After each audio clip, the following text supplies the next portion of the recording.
Justice à vendre. Le scandale qui libère les criminels les plus dangereux du Cameroun. Imaginez la scène. Un gang de criminels professionnels. Des hommes armés jusqu'aux dents. Des hommes qui ont défoncé la porte d'une villa à Yaoundé, qui ont torturé leurs victimes au fer chaud. Oui, au fer chaud. Comme au Moyen-Âge. Ces hommes-là sont arrêtés. Jugés. Condamnés. À la prison à perpétuité. La justice a parlé. Le dossier est fermé. Ces gens ne reverront jamais la liberté. Pause dramatique. Sauf que, quelques années plus tard, ce même gang vient d'être arrêté à nouveau. À l'est du Cameroun. Par des éléments de la police judiciaire. Ce qui veut dire une seule chose. Ces hommes condamnés à vie étaient en liberté. Et la question qui s'impose immédiatement, celle que tout Camerounais digne de ce nom doit se poser ce soir, c'est comment ? Comment des criminels condamnés à perpétuité pour un braquage d'une violence absolue se retrouvent-ils dans la nature ? Qui a ouvert cette porte ? Qui a signé ces papiers ? Et surtout, combien ça a coûté ? Parce que ce que vous allez entendre dans les prochaines minutes n'est pas une rumeur de quartier. C'est le récit détaillé, documenté, d'un système. Un système organisé. Une mafia judiciaire qui opère au grand jour, à visage découvert, depuis des années. Et si vous pensez que c'est un cas isolé, restez avec moi. Parce que la suite va vous donner froid dans le dos. Bienvenue sur Emma Décrypte. Si vous n'êtes pas encore abonné, c'est le moment. Ce genre de vidéo, les grandes chaînes ne vous la feront pas, abonnez-vous. Activez la cloche. Et partagez. Parce que ce que vous allez découvrir, chaque Camerounais mérite de le savoir. Partie 1. Les faits. Qui, quoi, quand, où, pourquoi. Revenons au début. Parce que pour comprendre l'ampleur du scandale, il faut poser les bases. Nous sommes en 2022. Un gang de braqueurs professionnels s'attaque à la résidence de Sylvain Mvondo, au cadre au ministère de l'économie, homme proche du pouvoir, propriétaire d'une fortune que beaucoup qualifient de surprenante pour un fonctionnaire. Le braquage est d'une violence extrême. Les membres du gang ne viennent pas juste voler. Ils torturent. Ils utilisent un fer chaud sur leurs victimes. C'est le genre de scène qu'on voit dans les films de gangsters américains. Sauf que là, on est à Yaoundé. Les auteurs sont identifiés, arrêtés, traduits en justice. Le tribunal militaire de Yaoundé les condamne à la prison à perpétuité. C'est la peine maximale. Le message est clair. Ces hommes sont dangereux. Ils ne sortiront jamais. Oh. Mais voilà. Ce n'est pas la fin de l'histoire. C'est même à peine le début. Parce qu'en matière de justice camerounaise, il existe une règle non écrite que tout le monde connaît, mais que personne n'ose dire à voix haute. Avec suffisamment d'argent, une condamnation à perpétuité, ça se négocie. Et ce gang-là avait de l'argent. Beaucoup d'argent. Partie 2. Ce qui attire l'attention, l'incohérence. Et c'est là que les choses commencent à devenir vraiment étranges. En temps normal, quand un condamné camerounais fait appel d'une décision de justice, le dossier peut dormir des années dans les tiroirs. 5 ans. Parfois plus. C'est la réalité quotidienne de milliers de citoyens ordinaires qui attendent, qui espèrent, qui vieillissent dans les couloirs des tribunaux. Vous connaissez sûrement quelqu'un dans cette situation. Quelqu'un dont le dossier tourne en rond depuis des lustres pour un simple litige foncier ou une affaire commerciale. Mais ce gang-là, son dossier a été enrôlé rapidement. Très rapidement. Montée des tensions. Selon les informations rapportées par le lanceur d'alerte Paul Chouta, le mécanisme est le suivant. Le gang aurait corrompu des membres du greffe pour accélérer l'enrôlement du dossier. Une fois ce premier verrou sauté, il aurait versé des dizaines de millions de francs CFA au président de la cour d'appel pour que le dossier soit attribué à une collégialité particulière. Pas n'importe quelle collégialité. Une collégialité choisie. Préparée. Achetée à l'avance. Et là, attendez de voir la suite, parce que c'est là que le scénario bascule dans le surréalisme total. Cette collégialité, avec le représentant du ministère public, tous corrompus selon Paul Chouta, a rendu sa décision. Et quelle décision ? La condamnation à perpétuité du gang a été ramenée à 4 à 6 ans de prison ferme. Pause longue. Vous avez bien entendu. Des criminels qui ont torturé un homme au fer chaud. Des professionnels de la violence armée. Condamnés à vie. Et qui se retrouvent avec des peines de 4 à 6 ans. Pour vous donner une idée de l'absurdité, en France, voler un téléphone portable avec violence peut valoir plusieurs années de prison. Ici, on parle d'un braquage avec torture, et ces hommes s'en sortent avec des peines dignes d'une simple altercation. Ce n'est pas de la justice. C'est une transaction commerciale avec une robe et un marteau. Mais ce n'est pas tout. Partie 3. Le décryptage, les enjeux et les acteurs. Entrons maintenant dans le cœur du sujet. Parce qu'il ne s'agit pas juste d'un dossier mal géré. Il s'agit d'un système organisé, avec des acteurs identifiés, des rôles précis, et une chaîne de corruption qui fonctionne comme une entreprise bien rodée. Selon les révélations de Paul Chouta, au centre de ce système, on trouverait des figures bien connues du milieu judiciaire. Les premiers nommés sont les vice-présidents de la Cour d'appel du Centre, Tankoua Gabriel Pascal et Mgbang Ondoa René Florentin. Ces deux magistrats seraient, selon ces informations, les têtes de file d'un système de corruption ouvert, connu de leur père, et qui dure depuis des années. Ils seraient couverts, selon les mêmes sources, par la présidente de la Cour, Madame Mekoulou Cunégonde Christine, épouse Ngoti, qui utiliserait son réseau de relations pour capter des sommes d'argent aussi bien auprès des justiciables que de ses propres magistrats. Mais ce qui rend ce système particulièrement résistant, c'est qu'il ne s'arrête pas aux portes de la Cour d'appel. Le troisième acteur clé, selon Paul Chouta, est le procureur général de la Cour d'appel du Centre, Jean-Fils Kléber Ntamak. La logique est simple. Si le parquet général faisait correctement son travail, il ferait appel de ses décisions aberrantes. Il contesterait ses peines ridicules. Il demanderait des comptes. Mais selon l'analyse de Chouta, le parquet général reste silencieux. Et ce silence, dans certains milieux, a un prix. Posons-nous une question simple, et je vous invite à y réfléchir avec moi. Quand un magistrat camerounais gagne un salaire officiel de fonctionnaire, et qu'il possède des biens sans aucun rapport avec ce salaire, qu'est-ce que ça nous dit? Selon Paul Chouta, et c'est sa propre formulation, une enquête sommaire sur le patrimoine de ces magistrats démontrerait rapidement que leurs biens n'ont aucun rapport avec leurs revenus légaux. C'est l'argument classique des enquêtes sur la corruption. Suivez l'argent. Et ce n'est que le début. La machine pénitentiaire, l'autre rouage du système. Parce que corrompre un tribunal, c'est une chose. Mais il faut encore sortir physiquement de prison. Et c'est là qu'intervient le deuxième niveau de cette mafia, l'administration pénitentiaire. Selon les informations rapportées, une fois que la Cour d'appel a ramené les peines à 4 à 6 ans, le relais a été passé au secrétariat d'État chargé de l'administration pénitentiaire. Le système fonctionne ainsi, toujours selon Paul Chouta. Les détenus sont d'abord transférés de leur prison d'origine, dans ce cas, la prison centrale de Kondangui à Yaoundé, vers une prison plus éloignée. Ici, la prison de Bafia. Ce transfert n'est pas un transfert ordinaire. C'est une étape dans un processus de sortie illégale orchestré entre 3 acteurs. Le DAPAN, directeur de l'administration pénitentiaire, le délégué régional de l'administration pénitentiaire et le régisseur de la prison de destination. Et ce détail change complètement la lecture de l'affaire. Une fois arrivés à Bafia, les détenus ne restent en cellule que le temps de régler le reliquat financier convenu à l'avance. Puis le régisseur signe ce que Paul Chouta appelle un faux mandat d'évasion, un document qui restera dans un tiroir, disponible au cas où une inspection surprise serait annoncée. Et pour le cas d'une inspection, le système a même prévu une parade. La chaîne mafieuse prévient le régisseur à l'avance, qui contacte alors les détenus par téléphone pour qu'ils reviennent temporairement se constituer prisonniers le temps du contrôle. Je vais vous demander de prendre un moment pour mesurer ce que vous venez d'entendre. Il existe, selon ces révélations, un système dans lequel des criminels condamnés à vie sont physiquement libres, vivent normalement dans la société, mais peuvent être rappelés par téléphone pour faire semblant d'être en prison pendant une inspection. Et quand l'inspection repart, ils rentrent chez eux. C'est du cinéma. Sauf que c'est la réalité. Et des vies humaines en paient le prix. Le cas Nguita Maboul, quand la corruption produit des monstres.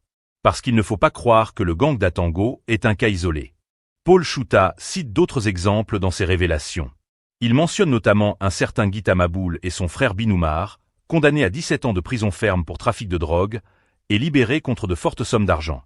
Selon ces informations, c'est le président du tribunal militaire, le colonel Baudouin Misjohn, qui aurait facilité cette libération.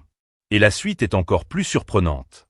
Nguita Maboul, toujours selon Paul Chouta, contrôle aujourd'hui le marché de la drogue à Yaoundé, notamment dans le quartier Anguissa. Et ce, sous la protection présumée de figures des forces de l'ordre. Paul Chouta va même plus loin. Il affirme, et je cite ici pour la clarté, que Nguita Maboul serait lié au dossier de Brenda Biya, fille de la première dame. Une affirmation grave, non vérifiée, que nous rapportons comme telle, en tant qu'allégation du lanceur d'alerte, sans en confirmer la véracité. Ce qui est certain, en revanche, c'est le tableau d'ensemble, des criminels condamnés qui sont libres, des trafiquants de drogue qui prospèrent, et une justice qui, selon de nombreux observateurs, tourne le dos à ceux qu'elle est censée protéger. Partie 4. La lecture camerounaise, ce que tout ça veut vraiment dire. Permettez-moi maintenant de vous parler franchement. Comme on parle entre Camerounais qui regardent les choses en face. Vous savez ce qu'on dit souvent, au Cameroun, la justice est comme un taxi, elle va là où tu la paies. C'est une blague. Mais les blagues les plus tristes sont souvent celles qui contiennent le plus de vérité. Ce que les révélations de Paul Chouta mettent en lumière, ce n'est pas la défaillance d'un individu ou deux. C'est la capture systémique d'une institution. Quand un magistrat corrompu siège depuis 15 ans dans la même cour d'appel. Quand tout le monde sait ce qui se passe, mais que rien ne change. Quand le procureur général censé contrôler le tout est lui-même, selon ses allégations, partie prenante du système, on n'est plus dans l'exception. On est dans la règle. Et c'est là que beaucoup de Camerounais se retrouvent coincés dans une contradiction douloureuse. D'un côté, ils savent. Ils ont vécu ça. Un parent injustement condamné. Un dossier qui traîne. Un juge qui attend une enveloppe avant de prononcer le bon jugement. De l'autre, ils ne savent pas quoi faire de cette information. Parce que la machine est tellement grande, tellement installée, qu'on a l'impression que dénoncer ne changera rien. Mais voilà la chose importante. La vraie. Celle qu'on ne dit pas assez. Ce système ne nuit pas seulement aux riches qui se font braquer. Il nuit à tout le monde.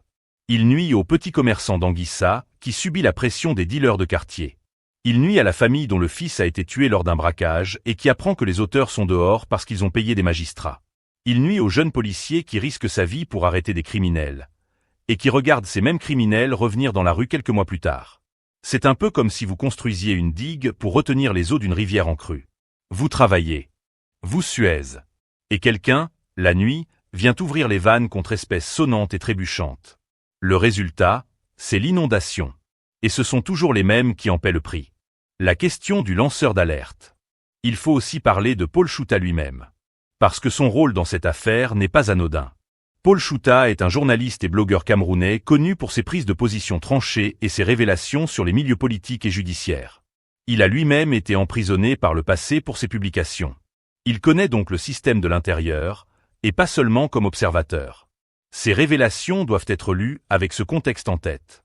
Certains les considèrent comme des alertes courageuses et nécessaires. D'autres estiment qu'elles mélangent faits avérés et règlements de compte personnels. Ce qui est indéniable, c'est que le gang d'Atango a bien été arrêté à nouveau. Cette réalité-là est factuelle. Elle confirme que ces hommes étaient effectivement en liberté alors qu'ils auraient dû être derrière les barreaux. La question de savoir comment ils sont sortis reste officiellement sans réponse. Et c'est précisément ce silence institutionnel qui rend les révélations de Paul Chouta aussi dérangeantes. Parce que quand personne ne dément, quand aucune enquête officielle n'est annoncée, quand aucun magistrat cité n'a pris la parole pour se défendre. Le silence aussi, parfois, parle. Partie 5. Ce qui pourrait se passer ensuite. Les scénarios. Alors maintenant, regardons vers l'avenir. Parce que cette affaire ne va pas disparaître toute seule. Plusieurs scénarios sont possibles. Je vous les présente tels qu'ils se dessinent aujourd'hui. Scénario 1, l'étouffement classique. C'est malheureusement le scénario le plus probable si l'on se fie à l'histoire récente du Cameroun. Les révélations font du bruit pendant quelques jours. Des journaux en parlent. Des vidéos circulent. Les gens s'indignent sur WhatsApp et Facebook. Et puis, le silence revient. Aucune enquête officielle n'est ouverte. Les magistrats cités continuent d'exercer. Le procureur général reste en poste. Et 6 mois plus tard, tout le monde a oublié. Ce scénario existe parce que ce système n'a pas survécu 15 ans par accident. Il a des protections, des appuis, des relais jusqu'aux plus hautes sphères, selon les analystes. Et ceux qui bénéficient de ce système ont tout intérêt à ce qu'il reste opérationnel. Scénario 2, la réforme cosmétique. Deuxième possibilité, sous la pression médiatique et populaire, les autorités décident de faire un geste. On annonce une enquête. On suspend 1 ou 2 magistrats. On communique sur la volonté de lutter contre la corruption dans la justice. Et puis, discrètement, quelques mois plus tard, les mêmes personnes réapparaissent. Les mêmes pratiques reprennent. Simplement avec plus de discrétion. Ce type de réforme cosmétique, certains observateurs l'appellent le recyclage de la honte. On fait semblant de nettoyer pour éviter que la poussière ne devienne visible de trop loin. Scénario 3, le séisme judiciaire. C'est le scénario le plus rare. Mais pas impossible. Si les révélations de Paul Chouta trouvent un écho auprès d'institutions internationales, notamment des partenaires techniques et financiers du Cameroun qui conditionnent leur aide à des réformes de gouvernance, la pression pourrait devenir suffisamment forte pour forcer une action réelle. Paul Chouta lui-même propose une piste concrète. Une commission indépendante de réexamen de toutes les décisions rendues par les magistrats mis en cause. Complétée par des inspections inopinées dans les prisons et un audit des greffes des tribunaux. Si ces mesures étaient réellement appliquées, Selon ses propres termes, les prisons camerounaises pourraient rapidement se remplir de magistrats et de régisseurs corrompus. C'est une image forte. Et elle soulève une vraie question. Qui est prêt à lancer ce chantier? Parce qu'une telle réforme nécessite une volonté politique que certains analystes jugent absente aujourd'hui. D'autres, plus optimistes, estiment que la multiplication des lanceurs d'alerte et la pression des réseaux sociaux finissent toujours par créer des dynamiques de changement. Mais pour que ce scénario se réalise, il faudrait une chose essentielle, que les Camerounais parlent. Fort. Et ensemble. Scénario 4, la récidive annoncée. Ce scénario est déjà en cours. Le gang vient d'être arrêté à nouveau. C'est une réalité. Et la vraie question maintenant est, que va-t-il se passer de cette arrestation? Si le même système est toujours en place, les mêmes magistrats, les mêmes relais pénitentiaires, les mêmes complicités, alors il n'y a aucune raison que le résultat soit différent. Ces hommes seront jugés, peut-être condamnés, et peut-être libérés à nouveau dans quelques années, grâce au même mécanisme. C'est le cercle vicieux que Paul Chouta dénonce. Et c'est ce cercle qu'il faut briser. Conclusion, la réflexion finale. Voilà. Vous savez maintenant ce que révèlent ces informations sur la justice camerounaise. Un gang condamné à perpétuité, libéré grâce à la corruption. Des magistrats qui monnaient leurs décisions. Une administration pénitentiaire transformée en business de libérations illégales. Et un système qui fonctionne, selon les révélations de Paul Chouta, comme une entreprise criminelle parfaitement organisée, avec ses acteurs, ses tarifs, ses procédures et ses protections. Mais au-delà des noms et des chiffres, ce qui me frappe le plus dans cette affaire, c'est ce que ça dit de nous, de notre société, de notre rapport à l'État. Parce qu'un système corrompu ne tient pas tout seul. Il tient parce que des gens le font tenir. Des gens qui paient. Des gens qui reçoivent. Des gens qui savent et se taisent. Des gens qui contrôlent et ferment les yeux. Ce système-là vit de notre résignation collective. Et si Paul Chouta, avec toutes ses limites et ses contradictions, a le mérite de quelque chose, c'est bien celui-là. Il a refusé de se taire. La vraie question, maintenant, n'est pas de savoir si les magistrats cités sont coupables. Ça, c'est à la justice de le déterminer. Une justice indépendante, si tant est qu'elle existe encore quelque part dans ce pays. La vraie question, c'est, combien de temps les Camerounais vont-ils encore accepter que leur sécurité soit négociable? Combien de braquages, combien de victimes, combien de criminels remis en liberté faudra-t-il encore avant que quelqu'un, quelque part, ait le courage de briser cette machine? Pause finale. Je vous pose la question directement. Pensez-vous que ces révélations peuvent réellement changer les choses? Ou sommes-nous condamnés à regarder ce cinéma se rejouer indéfiniment? Dites-le moi dans les commentaires. Parce que votre voix compte. Et parce que c'est dans ces conversations que commence parfois le changement. Appel à l'action. Musique douce en fond. Si vous avez regardé cette vidéo jusqu'ici, vous faites partie des gens qui veulent vraiment comprendre ce qui se passe dans leur pays. Abonnez-vous à Emma Décrypte si ce n'est pas encore fait. Activez la cloche pour ne manquer aucune vidéo. Partagez cette analyse avec vos proches, avec vos amis, avec tous ceux qui méritent de savoir. Parce qu'une information qui ne circule pas, c'est une information qui ne change rien. Et nous, sur Emma Décrypte, on croit que l'information peut changer les choses. Une vidéo à la fois. Une conscience à la fois. À très bientôt.